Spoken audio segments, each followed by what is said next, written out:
Hi guys, Muzammil here. তো আজকে দেখাবো যে কিভাবে এই ধরনের ফটো এডিটিং করবেন মোবাইলের মাধ্যমে। আমি এই এডিটটা দেখাবো হচ্ছে পিকচার অ্যাপের মাধ্যমে।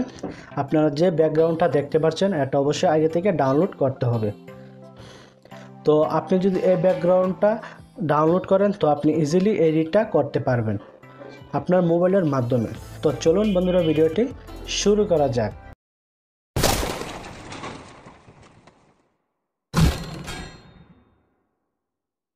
Welcome guys back. তো আপনারা ফার্স্ট অফ অল পিকচার ট্যাবটি ওপেন করবেন। তো পিকচার অ্যাপটি ওপেন করার পর আপনারা চলে যাবেন প্লাস আইকনে ক্লিক করবেন। তো আপনারা প্লাস আইকনে ক্লিক করার পর আপনারা যে ব্যাকগ্রাউন্ডটা ডাউনলোড করছিলেন তো আপনারা ওই ব্যাকগ্রাউন্ডটা এখান থেকে সিলেক্ট করে নেবেন।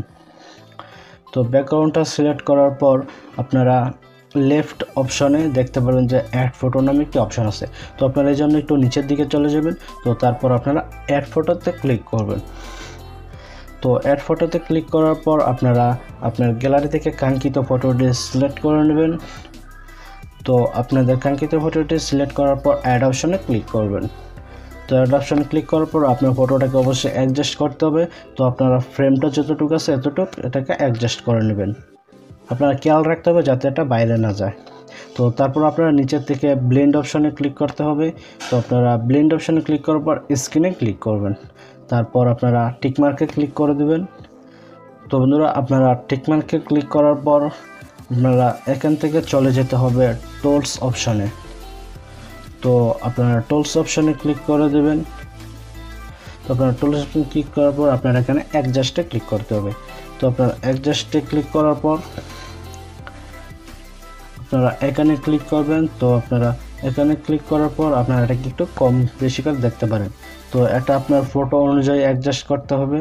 তো তারপর আমরা চলে যাব কন্ট্রাস্ট। তো আপনারা কন্ট্রাস্ট একটু বাড়িয়ে কমিয়ে দেখতে পারেন। তো তারপর আপনারা এখান থেকে টিকমার্কে ক্লিক করে দিবেন। তো আপনারা টিকমার্কে ক্লিক করার পর হয়ে যাবে। তো বন্ধুরা, আমি এখানে আপনাদেরকে দুইটা ব্যাকগ্রাউন্ড দেখিয়েছিলাম। তো দুটোটা ব্যাকগ্রাউন্ডে এডিট সেম প্রসেস।